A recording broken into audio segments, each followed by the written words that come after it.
Vocês viram que a senhora Ingrid Kirsch, depois do encontro dela com as Deadlights do Pennywise em It Bem-vindos a Derry, fica pra sempre traumatizada, certo? Mas se você entendeu que aquelas Deadlights são a forma original do Pennywise, na verdade não é exatamente isso. Pelo menos não da forma como muitos interpretaram. Eu sei que essa informação tá por aí jogada em wikis e fóruns que os fãs de Stephen King montam pela internet, mas basta a gente consultar com atenção a fonte original, que são os livros do King, e não só It a Coisa, mas também o Insônia, que se passa em Derry, e a saga A Torre Negra, para entender que na verdade as Deadlights são um conceito mais amplo e que inclusive a edição brasileira de It é tão bem traduzida pela incrível Regiane Winarski que adapta isso muito bem para nossa língua. Bora comigo então entender exatamente o que são aquelas luzes, o que de fato acontece com quem olha para elas e o que isso tem a ver até com aquele nevoeiro que cobre a cidade no fim da temporada da série. Vamos lá,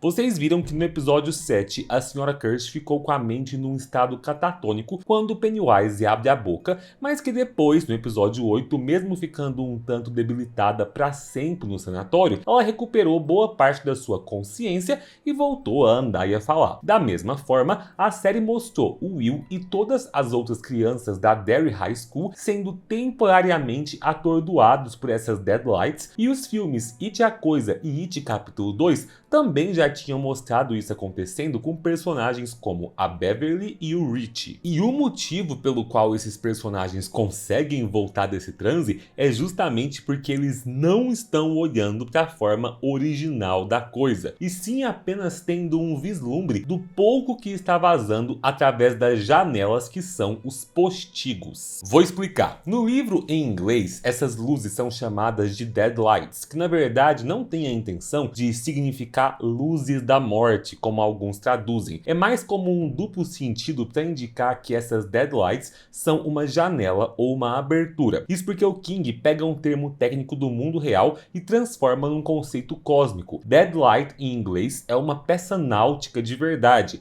É aquela tampa metálica que você fecha por dentro numa vigia do navio quando o mar está violento. É uma espécie de obturador que na nossa língua a gente pode traduzir como postigo, algo que existe justamente para impedir que a água e a luz de fora invadam o interior. E isso fica bem explícito na tradução brasileira porque a inteligentíssima Regiane Winarski, que sempre traduz o King como ninguém, na época traduziu Deadlights como postigos, trazendo para o livro essa mesma imagem, uma tampa ou uma abertura de uma janela para evitar vazamentos. Então é por isso que tem trechos no livro em que o Pennywise manifesta esse tipo de pensamento aqui, ó. Talvez por serem crianças, a imaginação delas tinha um certo poder puro que a coisa havia rapidamente subestimado, mas agora que elas estavam chegando, a coisa deixaria que viessem. Elas chegariam e a coisa jogaria uma a uma no macroverso, nos postigos dos olhos dela. Sim, quando elas chegassem aqui,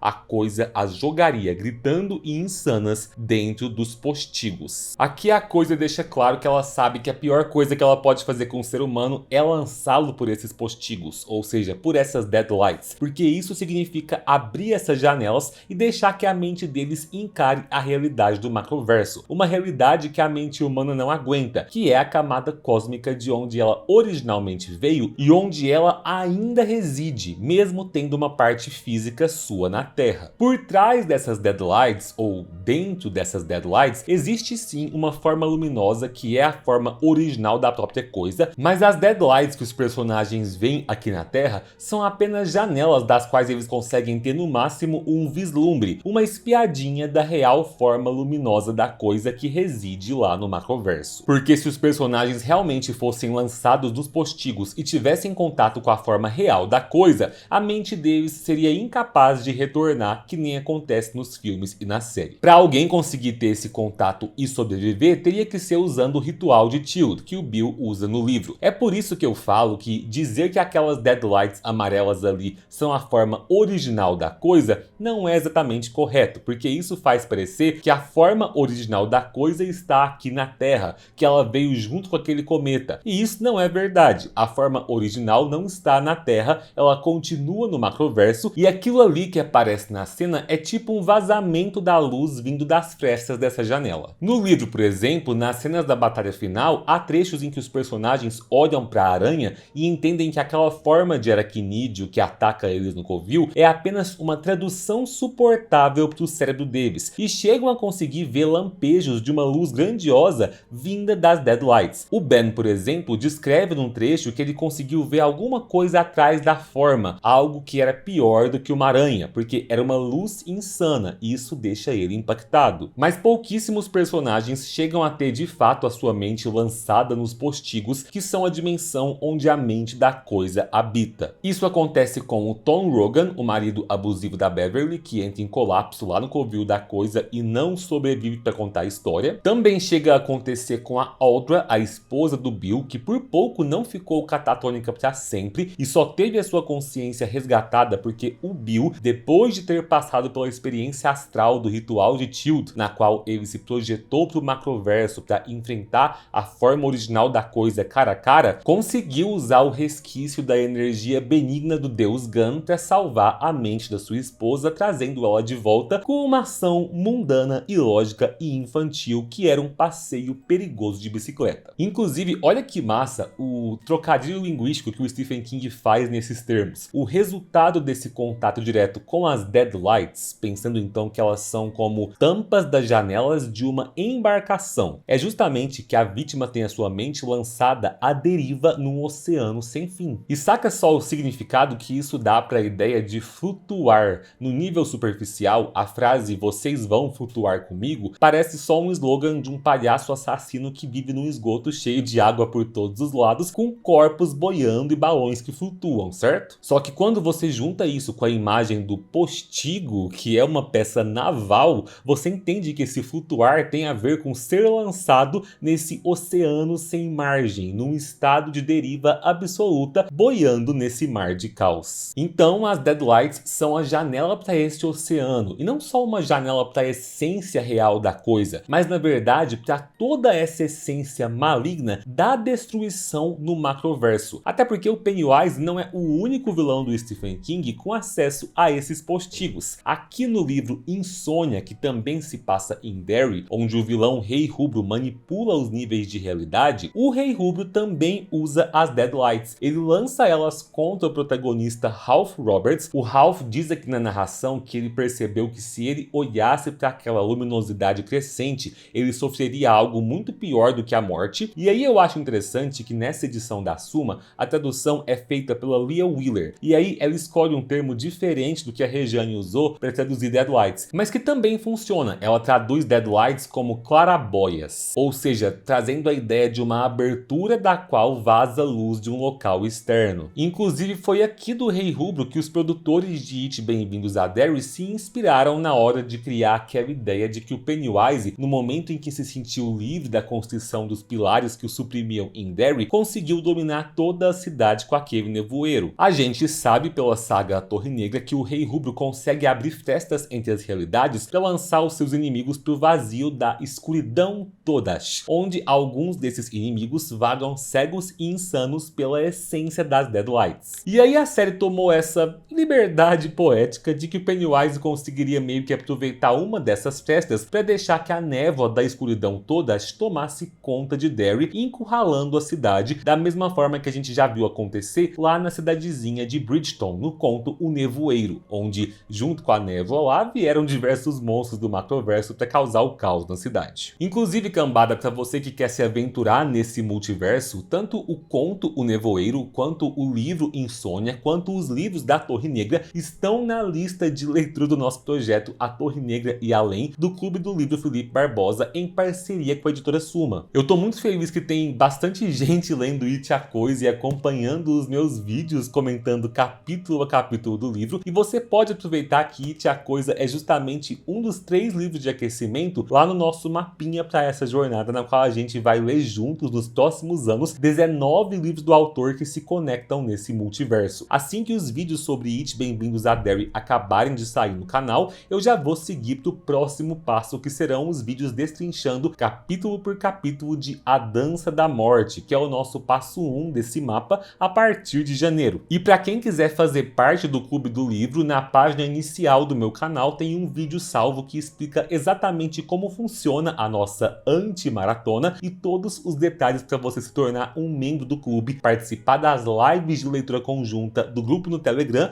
e apoiar esse projeto literário. Aguardo vocês lá para a gente ir se aquecendo juntos, se preparando desde já para a futura série da Torre Negra. Agora, sem mais delongas, bora lá então! Muita calma nessa hora, muita hora nessa calma. Eu sou Felipe Barbosa, um escritor apaixonado por horror, fantasia e mitologia, que tá muito empolgado agora que a gente tá concluindo as análises de It Bem-vindos a Derry. Pra quem tá aí no futuro assistindo esse vídeo editado, esse aqui é um corte da live exclusiva dos membros, na qual eu comentei os episódios 7 e 8. Um dos benefícios que os membros têm é me acompanhar durante as gravações aqui no chat, pra gente poder interagir, e já tem vários comentários empolgados aqui. A Ivy colocou aqui: estava ansiosa pela live desse final, os comentários do Felipe são os melhores. Muito obrigado pelo carinho, Ivy, muito obrigado. A Rebeca tá falando aqui, ó, que ela fez a experiência com Salem, de ler os livros enquanto acompanhava os meus vídeos destrinchando capítulo a capítulo. Colocou: gostei muito também. It eu já tinha lido e usei para relembrar o livro. Eu tenho gostado muito do feedback que eu tenho recebido de vocês, dos vídeos de leitura comentada aqui do canal, tanto de Stephen King quanto os de outros autores, como Anne Rice, Bram Stoker. Tem sido uma experiência muito massa. O Bill tá muito foda nesses últimos episódios. Acho que teve até uma participação dele na direção, né? O Bill Skarsgård, né? Ele tá incrível. Se eu não me engano, a participação dele foi na produção executiva apenas, não na direção. Mas, nossa, com certeza, ele tá incrível e surpreendente. Se a coisa está no macroverso e na Terra, então podemos entender que ela vive o espaço de forma diferente da gente, assim como vive o tempo de forma diferente da gente? Perfeito, Lena. Vou falar melhor disso ainda no episódio 8, tá bom? Mas no capítulo do Buraco de Fumaça, o Rich e o Mike comentam sobre a chegada da coisa aqui na Terra, e lá é a primeira vez que eles entendem que a coisa veio de fora. E aí quando eles falam que ela veio de fora, o Rich é bem específico em falar assim: eu não tô falando que ela veio de fora do planeta, ela veio de fora de tudo, ela veio de fora da realidade que nós concebemos. É onde ele se dá conta de que ela é uma coisa que não respeita as nossas regras do espaço-tempo. É justamente por isso, inclusive, que existe uma forma física dela aqui na Terra, enquanto, né, existe a mente dela, a sua forma etérea, existe lá no território, que às vezes é referenciado aqui como Deadlights em inglês e Postigos em português. Beleza? E cambada, eu queria agradecer muito a todo mundo que se tornou membro esse ano. Lá no início do ano, quando eu soltei aquele vídeo no qual eu apresentei para vocês a proposta desse projeto de ler A Torre Negra junto com outras obras do Kingverso, eu tava um tanto nervoso, porque, como eu expliquei, eu só teria condição de seguir com esse projeto de 2026 e em diante se eu conseguisse crescer a quantidade de membros do canal. E graças ao apoio de vocês, nós estamos cada vez mais perto da nossa primeira meta. A gente acabou de bater 400 membros no canal. Lembrando que a nossa meta é chegar em 600. Se eu chegar em 600 membros, eu ainda não vou ter um lucro para mim vindo do Clube do Livro, mas com esse valor eu vou conseguir bancar todas as contas do canal, o salário merecido da minha irmã editora, o contador, os impostos mensais do CNPJ. Então, se eu puder pedir um presentinho de Natal para vocês, considerem aí contribuir com essa assinatura mensal de só R$ 7,99 para financiar os vídeos sobre A Dança da Morte, depois sobre Os Olhos do Dragão, depois finalmente sobre O Pistoleiro, que é o primeiro volume da Torre Negra, e assim por diante, seguindo todos os títulos do nosso mapa nos próximos anos, tudo naquele formato que vocês gostam, onde eu comento e destrincho capítulo por capítulo de cada livro, para incentivar a leitura, principalmente de quem não tem o hábito de ler e está tentando construir. Nessa assinatura básica de R$ 7,99, você já entra para o nosso grupo no Telegram e pode fazer parte de todos os núcleos de leitura, tanto o de Stephen King, quanto de horror e fantasia, quanto o de literatura latino-americana. E aí, para quem quiser apoiar mais ainda, existe o nível 2 por R$ 14,99, voltado para quem quer estudar junto comigo no núcleo de estudos míticos, sobre arquétipos, narrativas, mitologias e espiritualidade. E por fim, temos o nível 3, voltado para quem é escritor, roteirista ou sonha em trabalhar com escrita criativa. E por apenas R$ 29,99 você entra para o nosso grupo VIP no WhatsApp, junto com outros autores, e se torna um acólito da nossa seita de autores, o Nós, Núcleo de Obras e Storytelling, onde nós fazemos reuniões nas quais vocês, autores, compartilham trechos dos livros que estão escrevendo para que a gente possa dar feedbacks uns para os outros, trocar experiências de carreira e aprender juntos sobre técnicas de narrativa. Conto com vocês então, faltam só 200 pessoas para a gente chegar nessa primeira meta de 600 e eu tô muito agradecido por todo esse apoio. Mas bora falar então do episódio 7? O título é O Black Spot, e isso já vinha sendo anunciado como aquele evento que a gente estava esperando desde o começo da temporada, porque quem lê o livro sabe que o incêndio da Black Spot é o sacrifício monstruoso que marca o encerramento de um ciclo de despertar da coisa. No livro isso está amarrado no ciclo dos anos 30, aqui na série eles deslocam para 1962, mas a função narrativa é a mesma, é o tipo de tragédia que fecha a conta de uma geração e deixa um rastro espiritual na cidade, ou seja, o augúrio. E aí já entra uma pequena reclamação minha desde já. Eu senti falta do Black Spot enquanto um negócio se desenvolvendo, enquanto boate, enquanto bar, enquanto um espaço de respiro da comunidade negra, porque no livro o Black Spot existe por uns meses, ele cria reputação, ele vira referência, e isso importa muito porque é justamente essa existência viva, vibrante, cheia de jazz e referências culturais que acende a fúria racista. É explicado no livro que com o tempo várias pessoas de Derry, não só oficiais do exército, começam a aparecer por lá. E é aí que isso vira um problema. Quando o lugar deixa de ser invisível, ele deixa de ser tolerável, né? Porque a cidade passa a olhar. E quando a cidade olha, ela começa a querer controlar. E esse é o ponto mais doentio e mais realista nesse interlúdio, que é o medo do tipo certo de integração, porque não é só aquele racismo em tese abstrato e individual do tipo eu não aceito, é na verdade aquele incômodo político e social de ver brancos e negros socializando, dançando, dividindo o mesmo espaço, e principalmente a fantasia racista específica que aparece em histórias desse tipo, aquela paranoia em cima de mulheres brancas dançando com homens negros. Isso para a mentalidade supremacista vira uma ameaça, vira justificativa para a violência. E é aí que o Black Spot deixa de ser só um bar e vira um símbolo. Mas assim, dá para falar que isso ainda existe um pouco na série, mesmo que um tanto apagado, mesmo que tenham dado a impressão ali na série que o Black Spot só durou uma noite, eu reconheço que essa única noite ali foi suficiente para passar esse clima de comunidade. E eles reforçam isso colocando junto ali as crianças do nosso clube dos otários de 62 e até alguns moradores brancos também, tipo aquela moça ali, a Norma Price, que é reconhecida por um dos racistas. Isso é um detalhe interessante porque mostra uma coisa aqui. Primeiro, para as crianças brancas como a Marge, esse ódio racista não é natural, ele é algo que só vai existir nela se for ensinado. E para alguns moradores como a mulher branca ali, a Norma, também não era natural no nível consciente, mas existia o racismo estrutural ali rondando por baixo de tudo. Não é à toa que ela faz o quê? Ela vai embora quando eles mandam ir, mesmo sabendo que eles vão atacar o bar. Então é a estrutura falando mais alto do que a coragem. E nessa mesma lógica, a Ingrid Kirsch, que estava num relacionamento amoroso com o Hank Grogan, mesmo assim por objetivos individuais e egoístas, entrega não só o amante, como entrega toda uma comunidade na mão dos racistas. E aí você lembra daquilo que eu sempre resgato do livro, de enxergar Derry como organismo, né? Não é só um monstro do lado de fora, é gente ali tomando decisão pequena, covarde e alimentando esse inferno. Inclusive tem mais uma coisa que eu acho relevante comentar. No livro, esse bar é incendiado como um ato organizado de um grupo racista chamado Legião da Decência Branca, que é fictício, mas é claramente inspirado na Ku Klux Klan. E por um tempo a gente teve a impressão de que esse grupo não existia na Derry da série, e que aquilo que rolou foi só uma união espontânea de homens inflamados querendo culpar o Hank Grogan de forma injusta pelos assassinatos das crianças no cinema.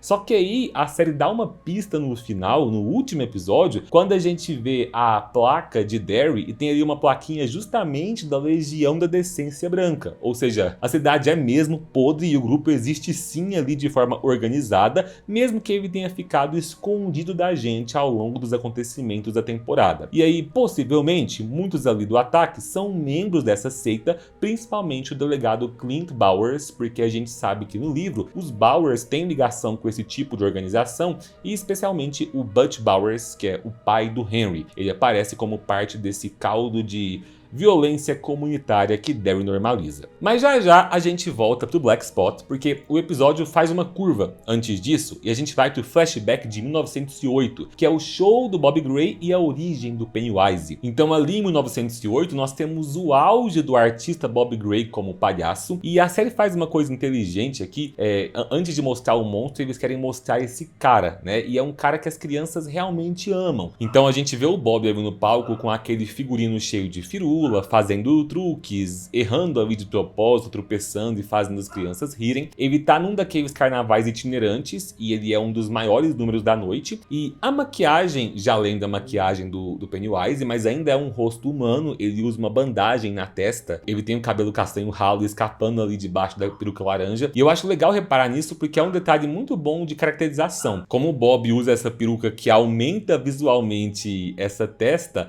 a coisa depois, quando assumir essa aparência, não vai precisar de uma faixa, de uma peruca, ela vai incorporar isso, ela vai refazer a mesma forma de modo mais natural, mais orgânico. Então nota 10 para a equipe de figurino e maquiagem, e pro Bill Skarsgård também, porque ele mostra sua habilidade muito específica ali de fazer um personagem humano completamente diferente do Pennywise que a gente já conhece como entidade sobrenatural. O show do Bob Gray gira em torno do luto pela esposa dele, que era sua parceira de palco. Ele encena a doença dela, dança com um figurino vazio ali e chora no seu túmulo.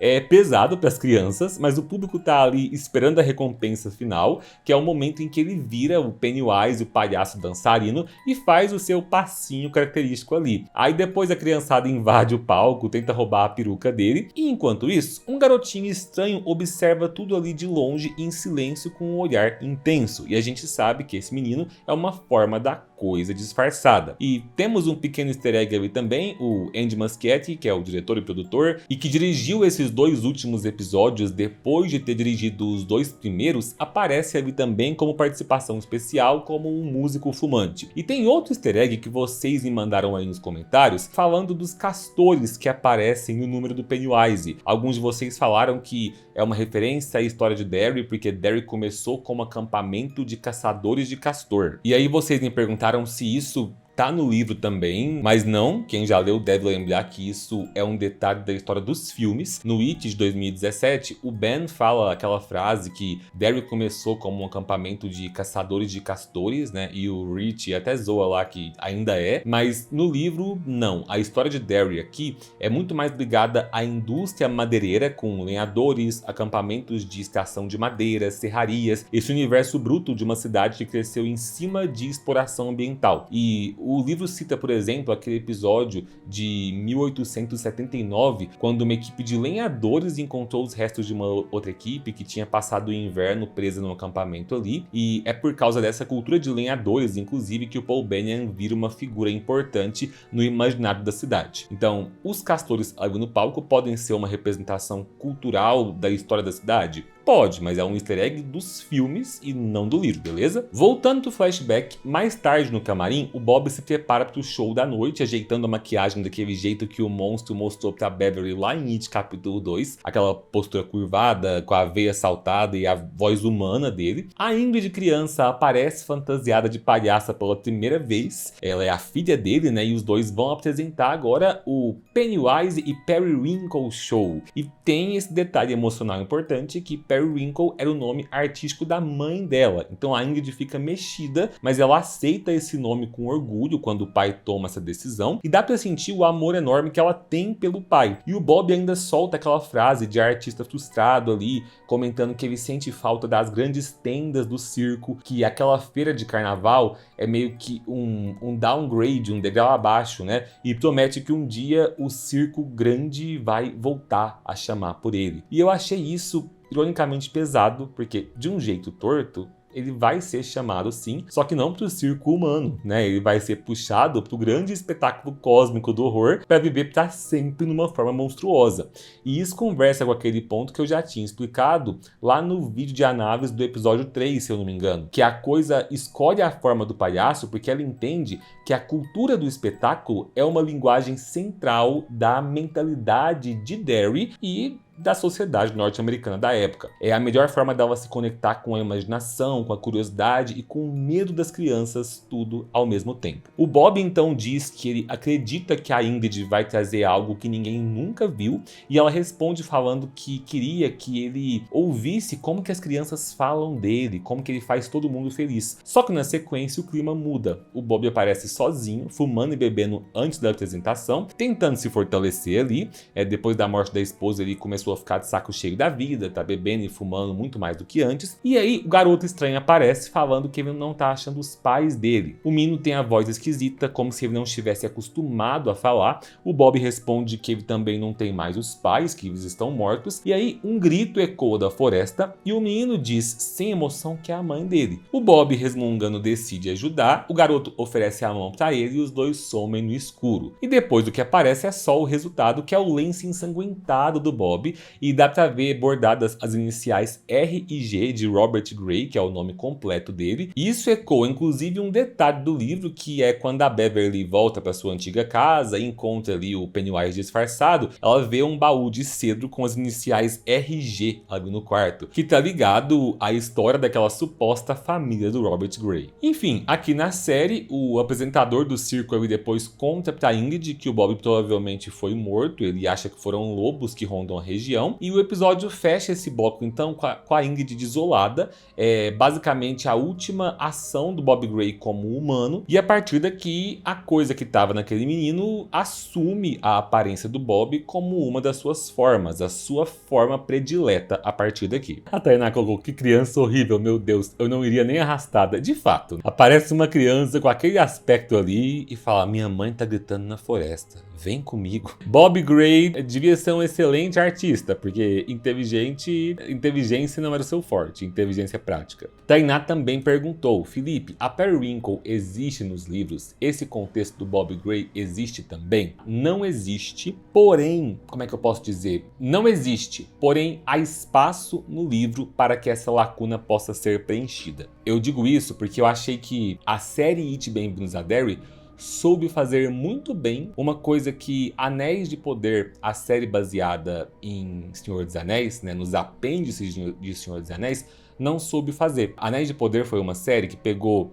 os apêndices do final do livro do Tolkien e tentou criar história para preencher as lacunas que existiam ali. E não vou entrar nesse mérito aqui, mas acho que não conseguiu fazer isso muito bem. It a Coisa trouxe uma proposta parecida. It a Coisa traz os interlúdios do livro e as pouquíssimas informações que o King coloca aqui sobre o Pennywise já ter se manifestado ali para as pessoas de Derry como um artista circense chamado Bob Gray, e aí a série tem a proposta de preencher essas lacunas. E eu achei que a série preencheu as lacunas muito bem, porque completa a falta de informações que tem em alguns pontos do livro, mas de forma coerente. Os fãs do livro sempre se indagaram se essa identidade de Robert Gray, esse pai de uma suposta senhora Kirsch, se ele tinha roubado essa identidade de um Robert Gray que realmente existiu, ou se ele inventou essa persona. O King nunca confirmou se ele roubou a identidade ou se ele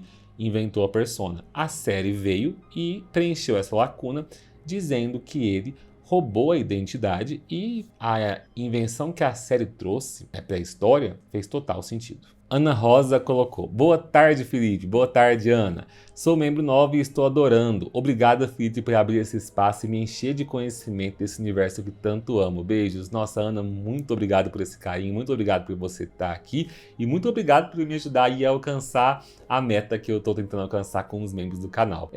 A Paula colocou aqui: a cena de pai e filha que fizeram é muito bonita. Fiquei muito tocada quando a Ingrid recebe a notícia do sumiço do Bob. Eu gostei da relação dos dois, mas assim, eu achei mais doentia que bonita, porque eu achei que eles conseguiram trazer uma perturbação para tudo que envolve a história do Bob Gray, principalmente depois com a Ingrid mais velha, que eu só conseguia pensar o tempo todo: que personagens doentios. Periwinkle é o nome de uma flor. Será por isso que a performance do Pennywise, que conta a história da morte da esposa, mostra ele tentando pegar flores? Que legal, Lena. Eu não sabia que Periwinkle era o nome de uma flor. Agora, sobre Pennywise ser algo como avarento, Sim, é por isso, inclusive, que a gente tem esse livro aqui traduzido pela Suma, né? Originalmente, It, a Coisa foi traduzido pela editora Objetiva.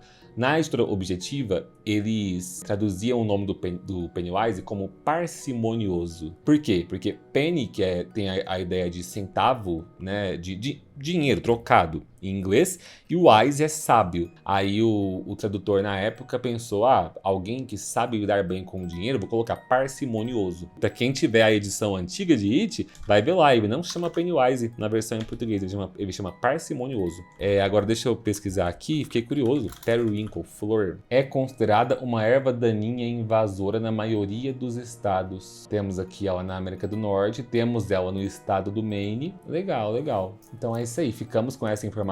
Obrigado, Bena, por contribuir. Periwinkle é o nome de uma flor. Nossa, realmente então, Periwinkle como algo delicado, sutil da natureza, e Pennywise como algo parcimonioso, avarento, uma característica bem humana de se importar com posses e dinheiro. Um contraste bem interessante aí que faz bastante sentido com um show de palhaços. A Dica botou também: o que me dá a entender é que a coisa não inventa nada. Acho que ela não tem a magia da imaginação humana. Todas as formas que ela assume foram copiadas de um jeito ou de outro. Drica, essa também é a interpretação que eu faço do livro, até porque é por isso que é muito importante para a coisa no livro estar conectada com esse imaginário coletivo, né? Até porque as aparências que a coisa assume no livro são personagens e monstros de filmes que as crianças assistiram. Voltando então para a linha do tempo principal, e pro Black Spot, exatamente de onde o episódio anterior parou, aquele grupo de homens brancos com máscaras de monstros de plástico invade o clube, todos armados até os dentes, e eles exigem o Hank Grogan. Quem tá liderando ali é o Clint Bowers, e eu preciso comentar uma referência específica que ele fala, né, deem-nos o que a gente quer e nós vamos embora. É praticamente uma citação direta de uma das frases famosas aí de uma obra audiovisual do King, que é o Tempestade do Século, onde lá o vilão Andrea Linod crava exatamente essa fala: Give me what I want and I'll go away. E inclusive um dia eu tenho que cumprir essa dívida antiga que eu tenho com vocês aqui no canal e trazer um conteúdo falando sobre Tempestade do Século. Fica aí para os planos futuros. Aqui em Bem-vindos a Derry, o Clint promete então que se entregarem o Hank, todo mundo pode continuar a festa, e o Hank, que tinha prometido para Ronnie que nunca mais ia se separar dela, quer se entregar ali para evitar um banho de sangue. Ele fala que vai com eles, contanto que eles deixem as pessoas em paz, só que os militares presentes, incluindo o Jax, que é um dos amigos do Dick Hallorann, tentam impedir que ele seja levado porque eles sabem que aquilo ali é praticamente um linchamento anunciado. E a tensão ali é absurda, né? Tem 5 homens armados, vários outros lá fora, um monte de crianças no salão e todo mundo com medo de atirar e virar um alvo. Só que o Jax peita esses caras, ele mostra que os soldados também estão armados, com armas do governo inclusive,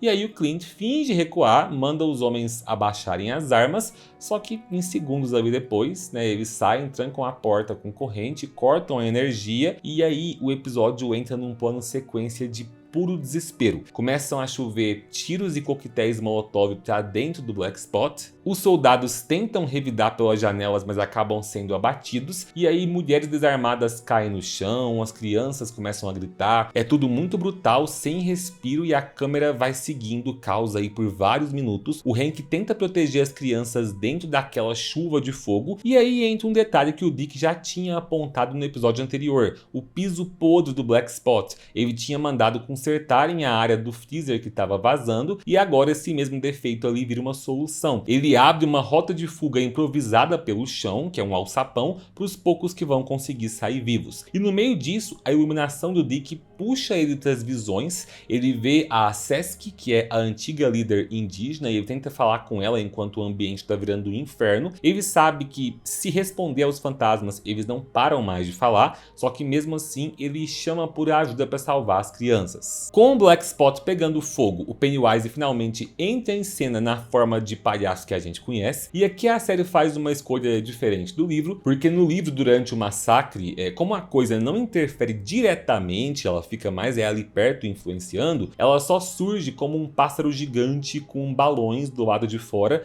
meio pairando sobre aquilo como se estivesse abençoando aquele horror. E esse pássaro é aquele que atormenta não só o Will, mas que futuramente também persegue o Mike Hanlon no livro. Já aqui, a série dá o foco no palhaço, andando tranquilamente ali no meio da carnificina, e eu já adianto que eu achei bem massa essa mudança, porque traz uma sensação mais íntima e mais doentia, e pelo menos ainda deram um presentinho pra gente, com uma pequena referência ao pássaro lá no episódio 8, onde a gente vê uma versão da coisa com asas, como se fosse um eco desse imaginário, mesmo que seja só isso, só um eco. Enfim, aqui o Pennywise aparece dançando então, usando exatamente o mesmo passinho do Bob Gray no palco, como se ele estivesse reciclando a graça do palhaço original num contexto completamente cruel. Ao Ronnie flagra o Pennywise devorando a cabeça de uma mulher e ele solta uma piadinha nojenta ali pra ela, sobre estar com o rosto sujo, só que aí o Dick encontra ao Ronnie e enquanto isso os fantasmas das vítimas começam a se arrastar em direção a eles, como se o Dick estivesse no meio de uma plateia morta. O Dick implora então pra Sesky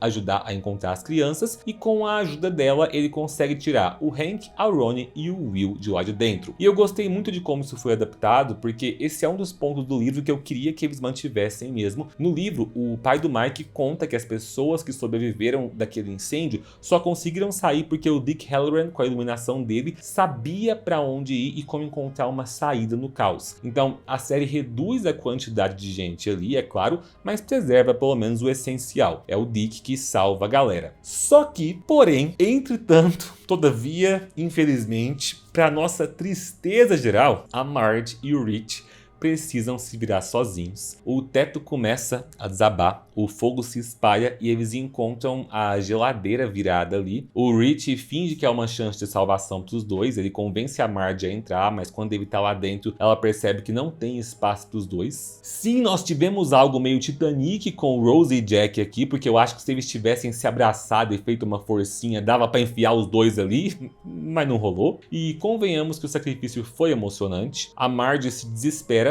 mas o Rich já tomou a decisão, ele deita por cima da porta para mantê-la fechada e segura e ele tenta passar um pouco da calma dele para ela. Ele lembra da vez em que ela chamou ele de cavaleiro protegendo donzelas e relembra a primeira vez que ele viu ela e fala da beleza dela. E a atuação dos dois aqui é pesada, a Marge chorando, dizendo que ama o Rich e ele selando tudo com um beijo na porta da geladeira. E aí entra uma ironia que eu achei muito boa, porque no livro, geladeira aqui quase nunca é um símbolo bom.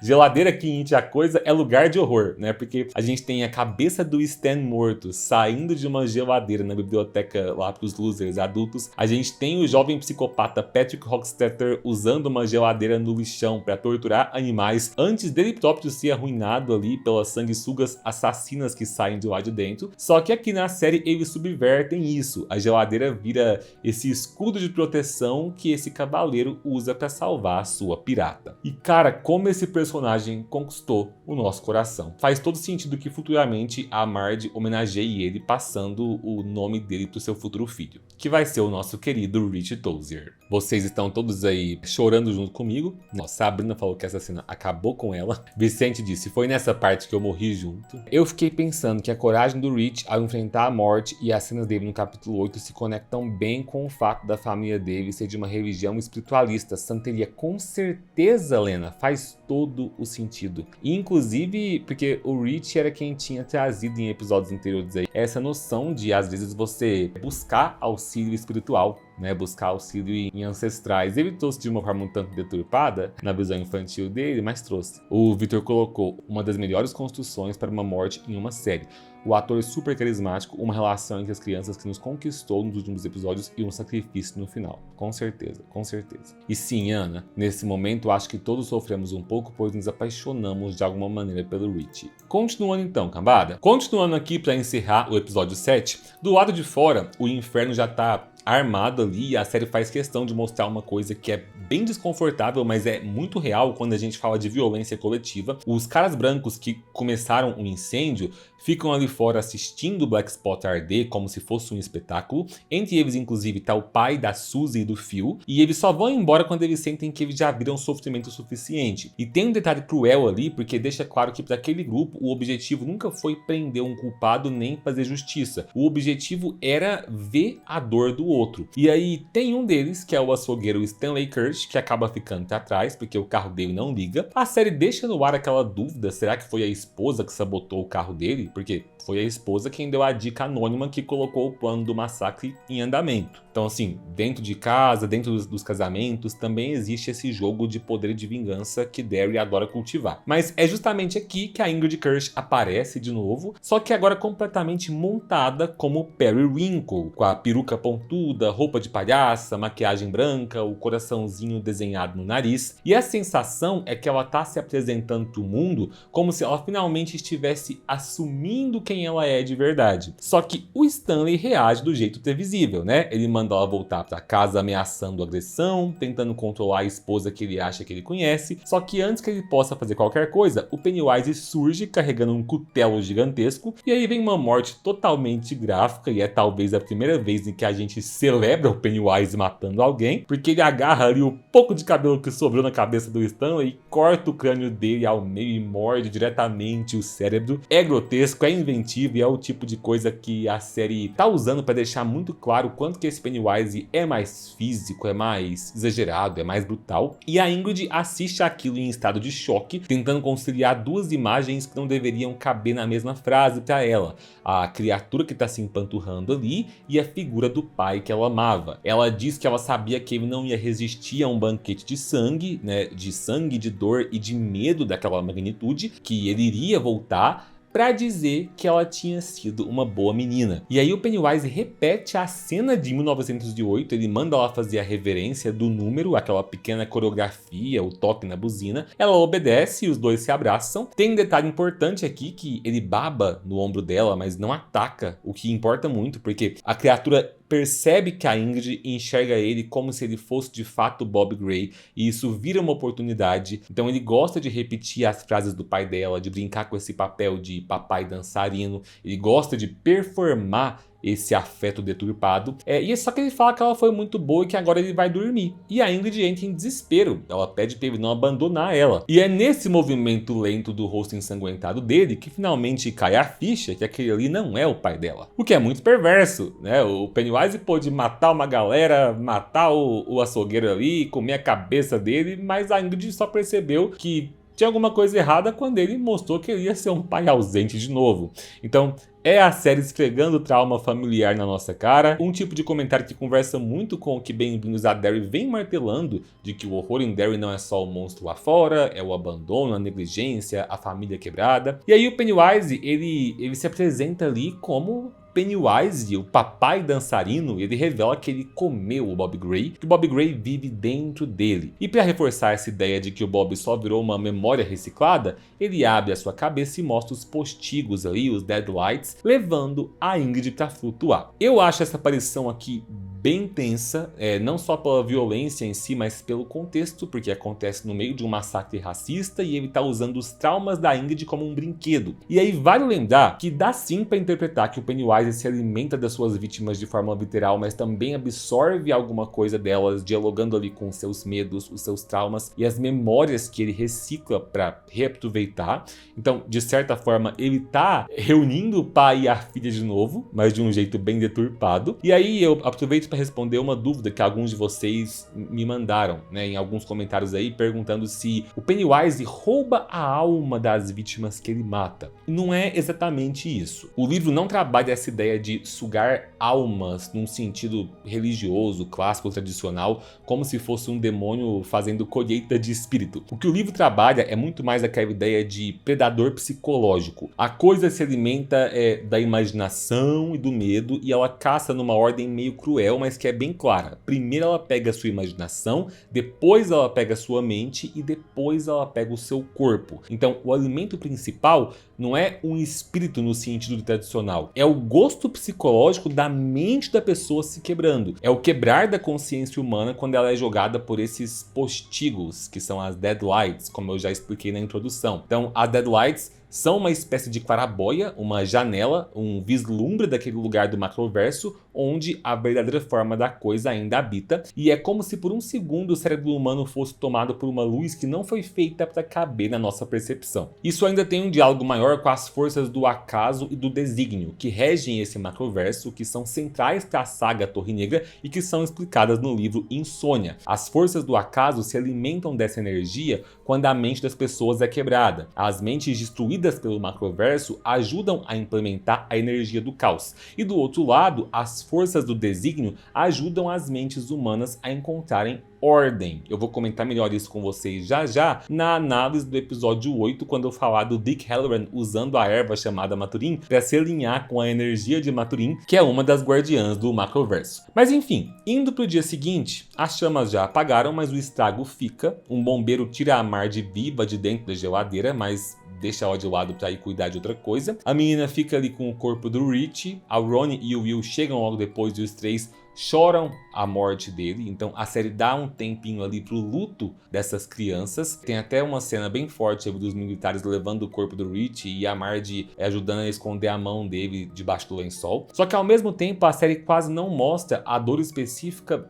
da comunidade negra que perdeu ali mais de 23 pessoas. Eu fico até um tanto em dúvida se isso é intencional ou não, se seria uma crítica ali da desigualdade de olhar para certas vítimas, né? Porque eu senti falta de ver um pouco mais do impacto disso na comunidade negra de Derry, no bairro onde o Hank morava, por exemplo, mas principalmente de ver isso como um impacto para Charlotte, que era uma ativista dos direitos pelos negros. Eu senti que a Charlotte ficou apagada no final dessa temporada, depois de ter sido uma personagem tão forte a série inteira. Enfim, a Ingrid Kirsch é levada em estado catatônico pela ambulância, mas a gente sabe que depois no manicômio ela vai se recuperar em partes, mesmo ficando perturbada para sempre, e isso para mim, o fato de que ela vai voltar a andar e falar, mostra que ela teve sim um vislumbre da forma original da coisa, através dos postigos, mas a mente dela não chegou a ser lançada completamente nos postigos para encontrar essa forma original, porque depois ela vai se recuperar parcialmente. Se ela tivesse ido até o fim, a gente estaria falando de um tipo de destruição muito mais absoluta. Enquanto isso, o Leroy e a Charlotte chegam no local tentando alcançar o Will. O Leroy mal começa a repreender o filho por ter se colocado em perigo e ele já é puxado pelo Coronel Fuller para tratar de assuntos militares. O Dick Hallorann tá à beira de um colapso mental, com os fantasmas cochichando sem parar ao redor dele. Ele conta pro Leroy e pro Fuller que a coisa voltou a dormir,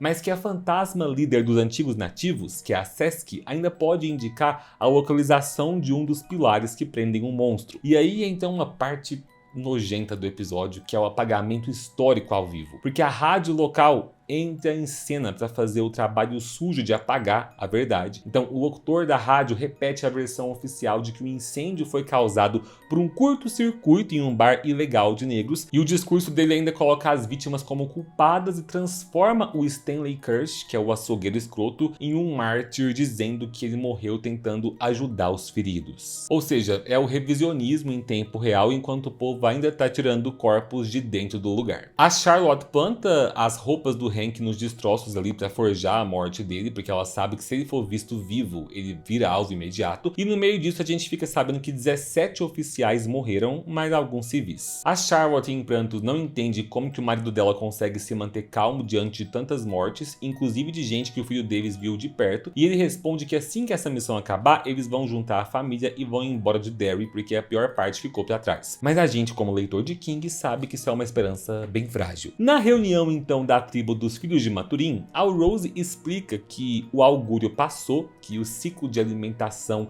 se completou e que a coisa tá dormindo. Ela fala que 23 pessoas morreram na Black Spot e que 17 crianças morreram nesse ciclo de alimentação desde que ele começou. A Rose pede para eles focarem nas vidas salvas, falando que o papel deles é manter a criatura dentro da jaula e proteger quem dá para proteger, mas a sensação de impotência é enorme, principalmente na jovem ali que tinha tinha sido chamada de futura guardiã. E ela desabafa que ficar só observando parece errado. Até porque é doentio pensar no comentário que eles fazem ali de que o ciclo tá mais tranquilo se comparado com 1908, porque lá em 1908, 88 crianças morreram de uma vez na tragédia da siderúrgica. Então, dentro da lógica de horror da cidade, só 17 é pouco. Isso já é doentio por si só, porque mostra como que as tragédias viram estatística e costume. Do outro lado da cidade, o herói ajuda a Charlotte a montar o plano para tirar o Hank da cidade. Ela entrega um uniforme para que o Hank possa se passar por militar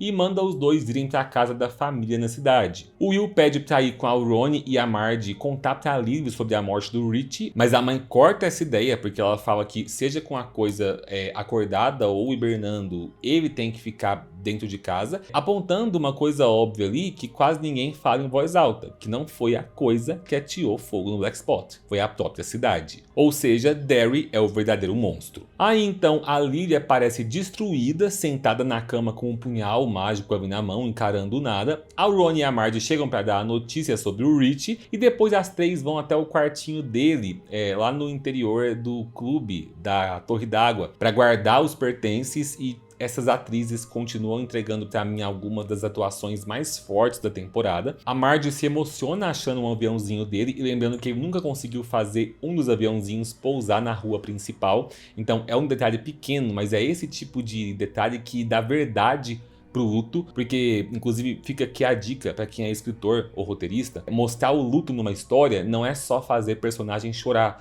é você lembrar de coisas bobas, de manias, de objetos, de tentativas, né, de um sonho ridículo que agora nunca mais vai acontecer. E enquanto isso, a Charlotte leva o Hank até a Rose. Ela conta que ela tem amigos em Montreal e a Rose se dispõe a ajudar na fuga, só que o Daniel logo chega em casa falando que tem um problema porque ele viu os militares levando o Pilar para a base. E aí corta para esse núcleo do exército, que realmente achou um dos pilares, que era aquele envolto no casco de tartaruga. O Coronel Fuller mandou o herói se afastar e ficar para trás, falando que eles tinham tempo agora para analisar aquele artefato com calma, mas analisar bosta nenhuma, eles queriam era derreter o pilar, uma ideia de merda. O herói tenta impedir, aponta a arma para eles ali no laboratório e a situação fica tensa ali, com um apontando a arma pro outro. O General Shaw chega ali conversando com o herói e traz ali o seu manifesto político, né? Nesse papo, ele revela que a Operação Preceito nunca foi realmente sobre ganhar a Guerra Fria contra a União Soviética. Era usar o medo como ferramenta para controlar os próprios cidadãos americanos, para impedir anarquia,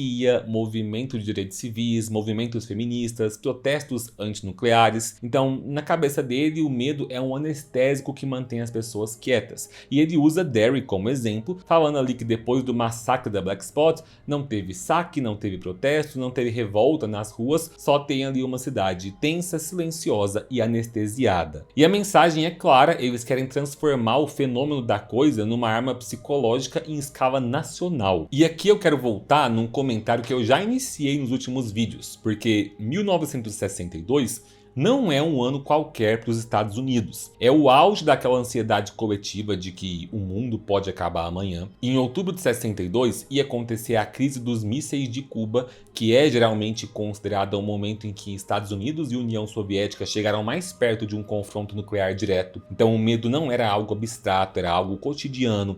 Era família construindo abrigo, criança fazendo treinamento, propaganda tentando convencer a população de que o Estado tinha controle mesmo quando não tinha. Só que ao mesmo tempo, 62 também é um ano em que a sociedade americana estava fervendo por dentro, com os movimentos por direitos civis batendo de frente com o poder local. Eu comentei num dos últimos vídeos da integração da Universidade do Mississippi com o James Meredith como o primeiro aluno negro aceito em setembro desse ano, com violência, com intervenção federal, com cidade virando campo de batalha. E aí você tem um começo mais explícito dessa nova geração política com a Declaração de Port Huron, que sai em 62 também, que foi um manifesto político estudantil contra o militarismo e a alienação, pedindo democracia mais participativa. Então você entende o subtexto do discurso discurso do General Shaw. Para uma mentalidade militarizada, esses movimentos sociais viram desordem, porque eles tiram as pessoas do lugar, eles fazem barulho, eles geram solidariedade, e a solidariedade para quem governa pelo medo é algo perigoso. E não é viagem da série, não é cultural woke falar que instituições tentaram controlar dissidência. A gente tem histórico documentado de programas de vigilância e contra-inteligência que miraram grupos políticos dentro dos Estados Unidos durante a Guerra Fria. O COINTELPRO, que era o programa de contra-inteligência, começou antes nos anos 50 e depois se expandiu nos anos 60 para atingir uma série de grupos, inclusive lideranças e movimentos ligados a direitos civis e mobilização negra. E tudo isso bebe aí de uma leitura de alguns filósofos que eu acho interessante a gente buscar aqui, sem vontade de transformar o vídeo em algo pedante, mas pelo menos para a gente analisar um pouquinho além da ficção. O Michel Foucault, ele falava de disciplina e vigilância, e ele estava falando desse poder que é um poder que não precisa ficar batendo o tempo inteiro, é esse poder que só precisa criar um ambiente onde todo mundo se comporta porque sente que está sendo observado ou porque está condicionado a ter medo de sair da linha. Então é um poder que vai deixando a pessoa dócil no sentido de obediente, né, previsível. E aí, bem perto desse período, teve também o sociólogo Herbert Marcuse, que criticava justamente como que as sociedades modernas conseguem absorver a rebeldia e neutralizar a crítica, criando aí essas necessidades, essas distrações e esses mecanismos que fazem a pessoa aceitar o absurdo como normal. E o medo é uma ferramenta perfeita para isso, porque o medo reduz a imaginação, o medo encurta os horizontes e ele faz você trocar a liberdade por promessa de proteção. Dá para viajar bastante nesse tema aí, mas voltando aqui, quando o General Shaw então fala de medo como anestésico, ele está falando de uma linguagem que existe até hoje e que encontra sentido dentro do militarismo e do autoritarismo. Ele está falando na cara dura que uma população assustada é uma população controlável, e depois do discurso então ele manda derreter o pilar e ainda tem a cara de pau de falar pro Leroy que o trabalho dele talvez tenha salvado o país. E é isso que leva pro final tenso do episódio. Enquanto tudo se desenrola, a coisa tá ali no covil, numa cena muito foda. Ela tá ali deitada num mar de sangue, de órgãos e restos de corpos, como se estivesse relaxando depois de um banquete. A trilha sonora entra ali com vozes infantis distorcidas que viram gritos e a câmera vai aproximando do rosto dele, e aí quando os olhos abrem, a gente entende que ele sentiu alguma coisa. Então o ciclo dele tinha terminado, ele estava pronto para hibernar, só que ele sentiu o pilar derretido e ele percebeu que de repente ele tinha uma chance de escapar da sua constrição ali em Derry. E aí, só um detalhezinho ali, que é quando ele abre os olhos, ele fica com aquele olhar torto, né, que um olha para a câmera e o outro para o ambiente.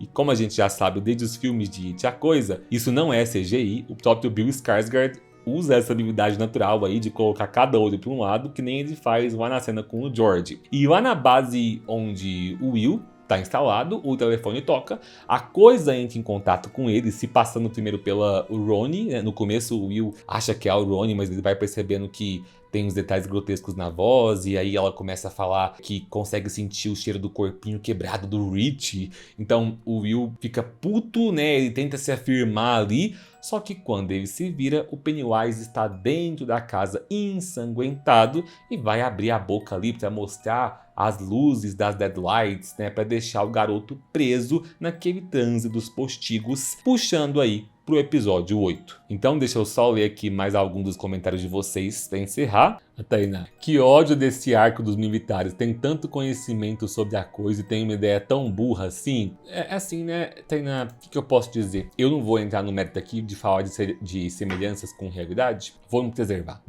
Dica colocou: nunca me senti tão trouxa, mas a ideia inicial dos militares era tão ruim que eu me esperava que tinha uma ideia ainda pior por baixo. Achou que era ruim? Sempre pode piorar. Pior que a série não coloca nem aquele cientista clichê que só tá ali pra avisar que vai dar medo. É muita burrice junta. A gente tem a nova skin do Pepe, do Pennywise, muito foda e bem feita. Realmente, ele com esse sanguinho aí em metade do rosto. E sim, Tainá, pai ausente foi o estopim. A Sabrina colocou que amou a interação da Ingrid da Ingrid toda vestida de Periwinkle com o Pennywise. Foi aquela agonia boa. Sim, também gostei bastante. Bom, cambada, pra quem estiver vendo esse corte editado no futuro, eu acredito que o próximo corte com a Naves do episódio 8 só deve sair depois do Natal, porque eu e Sabrina vamos tirar uma semana de pausa. Mas pra quem já é membro do canal, essa análise já foi feita na live, né, que vai ficar salva aqui com a análise completa, então não deixem de conferir. E mais uma vez, reforço aí pra vocês ajudarem a gente a bater a meta de 600 membros. Obrigado pela companhia, um beijo